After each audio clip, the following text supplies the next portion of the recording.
Hi, I'm Larry Mishler, and this is Photography Before Digital. And today we're going to be discussing things and showing you some things that you probably never even knew that they made. And unbelievable cameras, small things, big things, and we're going to do this all through Larry's lens.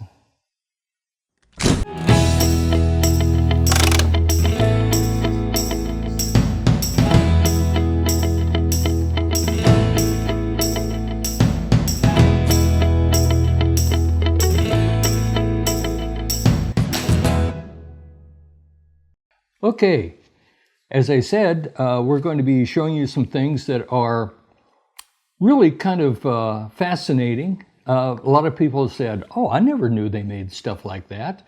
So anyway, we're going to talk about miniatures and sub-miniatures.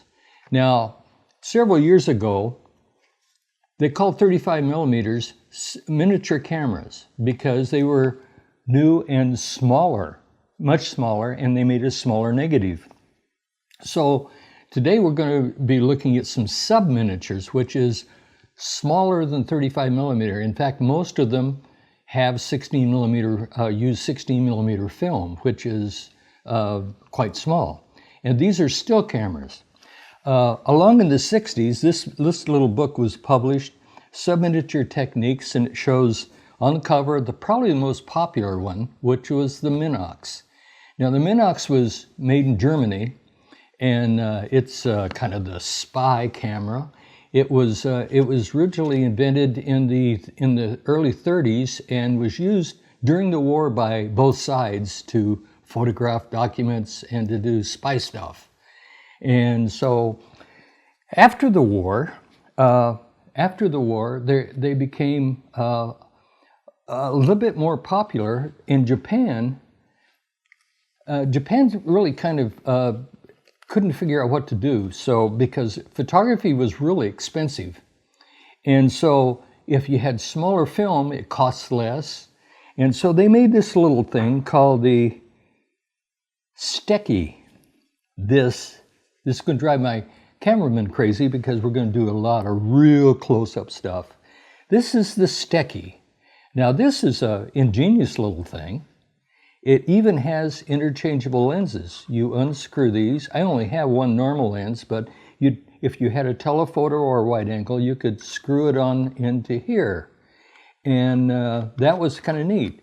Now, one of the things that was unusual about this camera is that it used a little cassette like this. And it made a very small negative. So about the biggest you could do is maybe a 2x3 print or stuff like that. But during that time, that was probably considered to be what most people wanted, small prints. Not like today, everybody wants something bigger and bigger. But this was a viewfinder camera. It had an adjustable shutter, and you could focus it and everything. It was pretty neat. The film, as I showed you, was quite small. As it went on, I'll show you a camera that was made in Italy. This is very similar look to a Minox, but in order to open this, so it holds like this. It has a little the f-stops are set on this side, and it focuses, and you can have 3 shots per wind. And then you wind the film and open it up again, and 3 more times. And that's the way the Italians made this. This is a pretty neat little thing. This is a pretty expensive thing. This came out in the late 50s, early 60s, and was considered a pretty good camera. Now this particular camera took a larger image than the Minox. It's a little bit larger than the Minox. In fact, it's about twice the size. The Minox made an 8 by 11 millimeter negative, which was very small, and the Gammy made a 10 by 17. Now, an earlier model made a bigger negative, but you had to use unperforated film, and that was hard to find and hard to manufacture, because all of the film that was made for these cameras was originally made for movies, so they had sprockets in them. So it was hard to find a company that would want to manufacture the film, say 1,000 feet of film, and not put any perforations in, because most of the equipment was starting to be automatic at that time. Okay, and then as it became more popular, well, Minox also made a little camera. Here's the box. I don't have the camera, but the box shows you the 35 millimeter. They made a 35 millimeter camera, and it was a small thing too. It was about the size of a pack of cigarettes. And the Gammy advertised itself as smaller than a pack of cigarettes. They took, the Gammy takes the film, it's in a cartridge like this.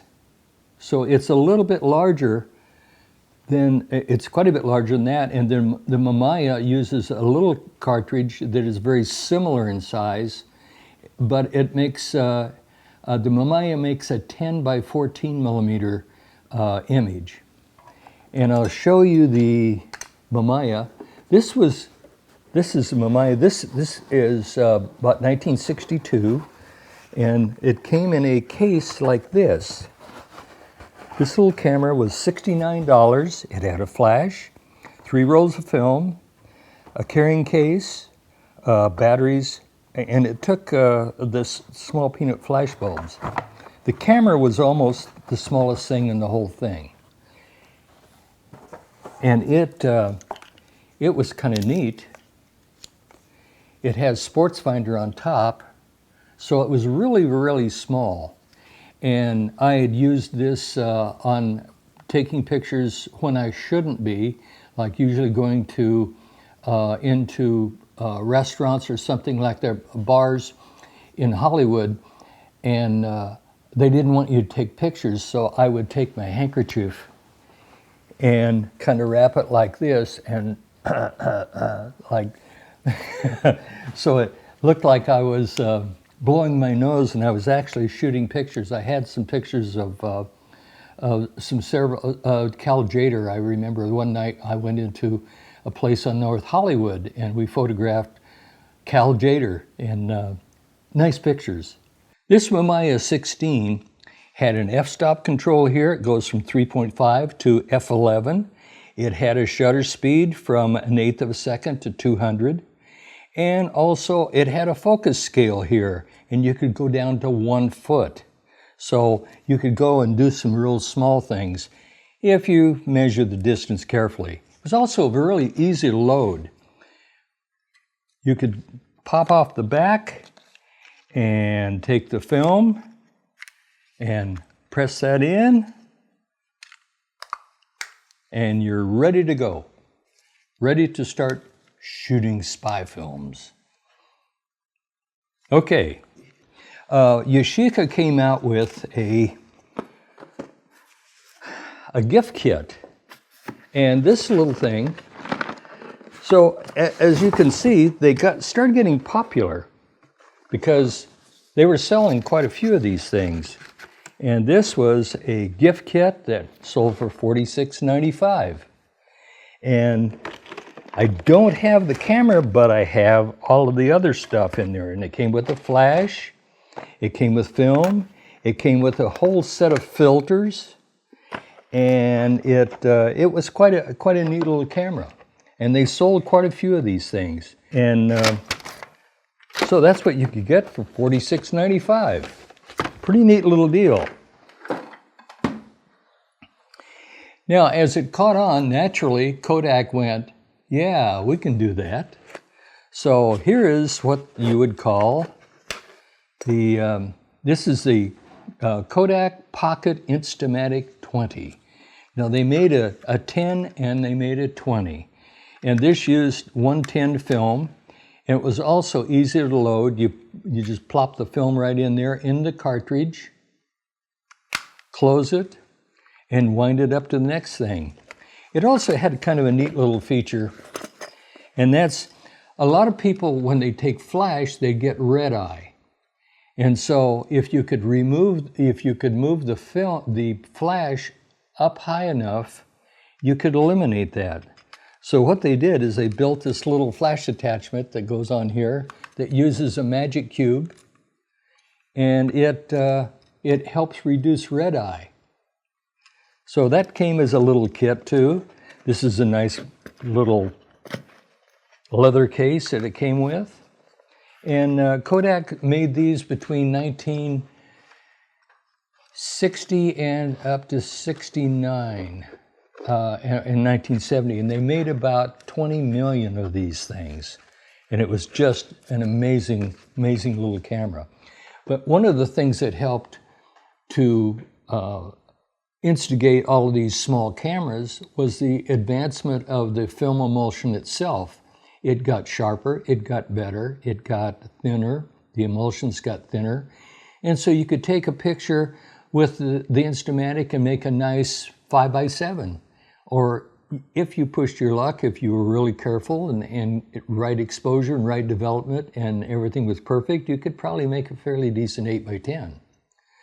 So, and this is probably the equivalent of what most phones, this is the film size here, or the image size of the negative is about 4 times larger than the iPhone image itself today.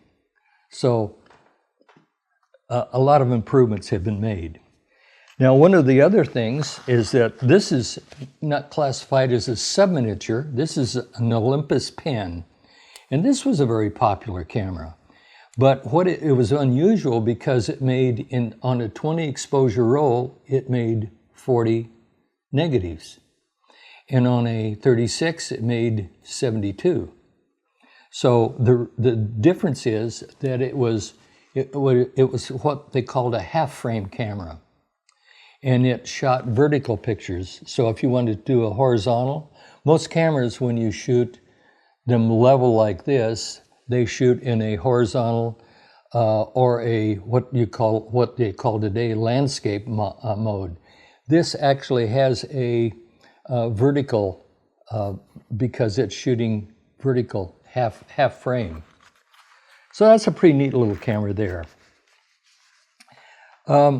As long as we're out here, I'm going to show you some other things that, let's see, this is an enlarger head. This is, since the images were very small, most of the negative carriers and everything were very large. So companies came out and they made these enlarger heads that you replace the lens in your enlarger with. And it has a lens with f-stops and this little negative carrier here that goes into here, and you could easily make good enlargements with that. Now, you didn't want to make too big of enlargements because they had problems with the quality of the image itself. So that was kind of a nice feature.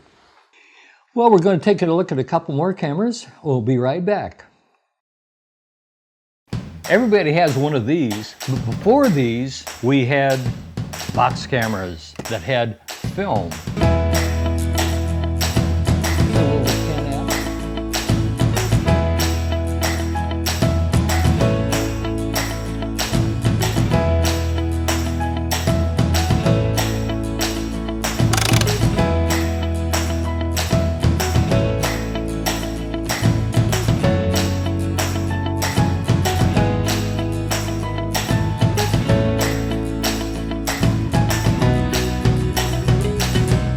I tell you what, next time we do this, if you could stay awake instead of snoring, that would be great.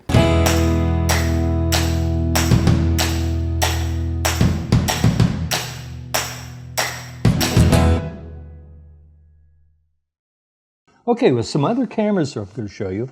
Now, if some of you have seen some of the other programs, we We did. I showed this in the Polaroid version of our series, and this because it has a Polaroid film holder. This is a sequence camera, and what it does is it takes 8 pictures on one sheet of film. And when you go and expose the thing, that's at 1. Now, this camera was used, I have 2 of these things. I don't know why, but I have 2 of them. Anyway, I bought them to use the Polaroid back, but I really didn't need it. And this is kind of a neat thing. If you say want to look at somebody's golf swing or somebody's dive, you can set this up and take their picture as they, okay, go dive. And it shoots the sequence, and you have one sheet of film, and you can compare each one of them. It also is a fairly high-speed thing. So you can do things that are moving pretty quickly. So it makes 8 pictures in less than a half second. So that's kind of a neat little camera. This is made by Graph Check.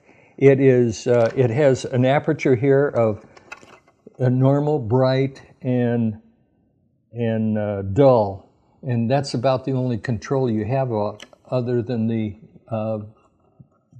time itself. The sequence itself. Okay, that's that. That's kind of an unusual camera. Another unusual camera is, this is made by Nikon. Now, I don't know why there is a case, because this is an underwater camera. And I'm not sure I guess this is going to the beach and coming from the beach. But this is an Iconos. This is an underwater camera, and it has the focus ring over here, and the f-stops here, and the shutter speed's on top, and it has a little viewfinder that slips into position here, and you can make underwater photographs with this. Now, one of the things that they do in the instruction book, this is the Nikonos 2, and it tells you that if you're in the ocean and you go home, you should wash it off with clear water. Don't do that with your regular Nikon, because it won't work. Anyway, this is an unusual camera. It takes 35 millimeter film. It has a fairly wide lens, and the reason for that is that the phenomena, when you go into the water, the lenses seem to constrict. So a wide lens will give you more of a normal view. So it's got a little sports finder on the top here, and it's a pretty neat little camera. Along with this is let's see. I'll show you this little camera. This is, let me set this aside here. And this is a gun camera. Now, this isn't the lens that it came with, but this was used during World War II, and they'd place them, why they call them gun cameras, but they'd place them near the gun, and when the gun would go off, it was wired to the gun, so when they go to shoot somebody down, it would operate the camera, and it would record whether it was a kill or whether they got it or not. I had 4 of these, and this one is the only one I have left. What we did is we used these in a B-25, or B-26, excuse me, and we mounted one on the tail, one underneath going forward, and one underneath going backwards, and then one in the front. So we had actually 4 cameras on there. But this one I maintained to keep because it had a problem and the motor was not working right. It was a magazine camera, so that you put a film magazine in here and puts the lever, and that was loaded. That's all you had to do. Now, the magazine was invented, I think, right about the time of the war because they didn't want to have, you remember on the movie version, we saw how you'd thread the cameras and you'd load half a spool. Well, this particular camera, all of the cameras that were used during the war, they wanted to make it as simple as possible and as foolproof as possible. So they made the 16mm magazine, which later became very popular because a lot of people didn't like having to thread the film through because there always was a problem of some air there. And when you load the magazine in here, you lose no film. In other words, you didn't expose anything that you didn't want to. These cameras, we mounted, as I said, we mounted them on a B-26, and my friend flew the B-26. He was a borate pilot or a fire bomber or fought forest fires. And what we would do is, when we had a good drop, we would load 400-foot or 50-foot magazines into each one of the cameras, and we'd shoot 200 feet of film on one drop. And the airplane would go in there, and we had the wired to the doors where the borate came out. And when the doors would open, when the signal was to the door, it would start the cameras, and you'd see the slurry come out and hit the forest fire. But you'd see we had the first one from the plane going in, and then the whole thing as it did. We sold a little bit of film to Disney on one of their fire movies, and he was flying over a B-17, and he photographed the thing, and you see the B-17 with its doors open and the slurry dropped out. It was very impressive. Unfortunately, we lost the other cameras, and my friend in Graybull, Wyoming, in a B-24, and when he crashed and perished. But he made a lot of really neat films of the firebombs. So, and we did it with these AN-N6 cameras, and they were pretty neat cameras. This thing here, this is a product, World War II. It's a aircraft type K-24.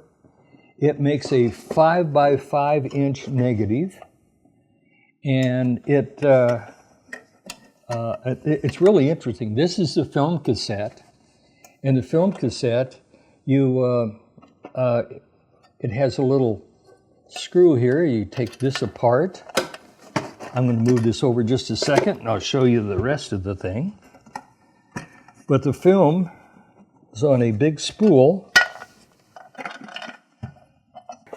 The film comes apart like this. The film is on a spool. The film is on a spool, this size spool, and it makes a 5" by 5" negative.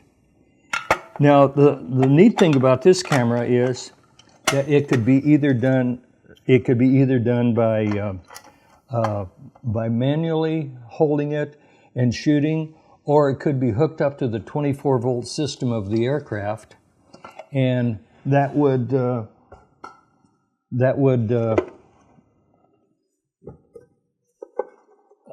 operate the camera. This is the film plate. Now, it's kind of unusual. I've never seen anything like this.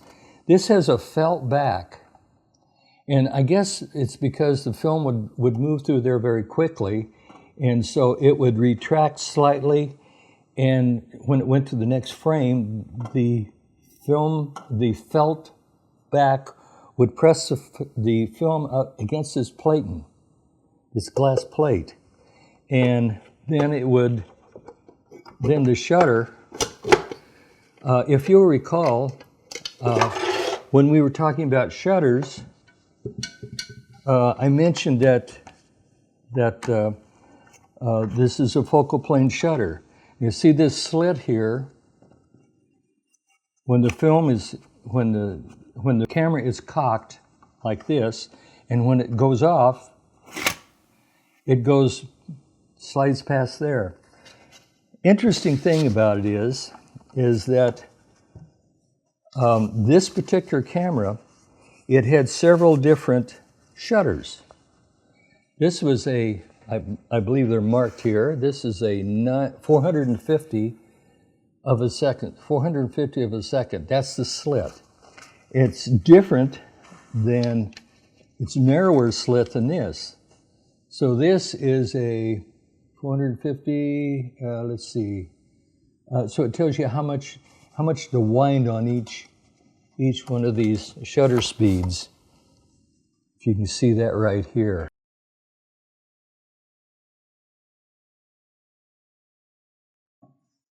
So, depending on which curtain you have in there, this is a real high speed. This is a 900th of a second. And notice it's very much narrower. This is only about 1/8 of an inch. And the other one is about 3 times that, 450. They also had a night shutter. And I guess it leaves it open for quite a while. Anyway, this was an aerial camera. It was difficult to use. It was used by some people by hand, but the camera, along with film and everything else, weighs around 35 pounds. So it was not an easy thing to carry around. If you want to do it manually, you could crank this.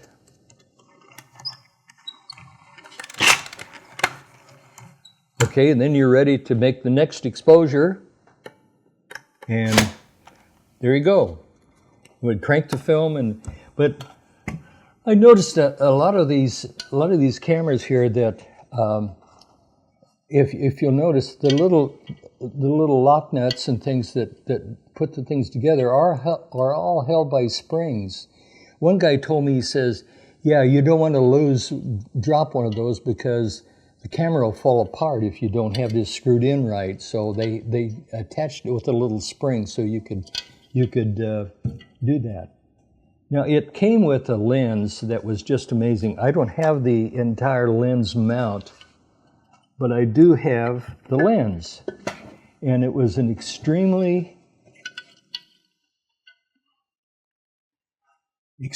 sharp lens. It's made by Eastman Kodak Company, and this is an aerial Ektar. It's a 7-inch or 178 millimeter lens. And this is really a nice piece of glass. This was taken off of the camera to use with the view camera. So it doesn't have a shutter in it, but it does have f-stops, and it is a magnificent lens. I've noticed a lot of people have scavenged these cameras just for the lens so that they could use them and make really nice photographs with them. It covers the 4x5 negative very well. Well, this is last thing I'll show you. This is a roll of film for the aerial camera. Now this is a 9-inch roll of film. This is, or 9.5 actually. It's 9.5 by 75 feet. And this was for the larger camera. I don't have the film for the smaller one, but for some reason they gave me this when I bought I found this in a pawn shop in about 1960, and I paid $10 for the camera. And it didn't have everything with it. It didn't have the lens mount or anything, but it did have the lens. And they said, we want $400 for it. And I said, oh, I'll give you 10. The guy said, okay, sold. So I walked out with the $10. And the lens is worth much more than that. Anyway, this is for the larger camera. And it was mounted in the airplane, and they had a little winch that they would pull it up into the airplane and load this film in, because I think it weighed about 200 pounds because it was a big piece of, everything is nice cast and heavy-duty materials. So that's kind of the unusual things that I have in my camera collection, and I hope you enjoyed this today. And I'm going to try to be real transparent next time, and we're going to do slides. We'll see you next time through Larry's Lens. And we're going to talk about unusual cameras, unusual things that they make for photography and for cameras. And we're going to do this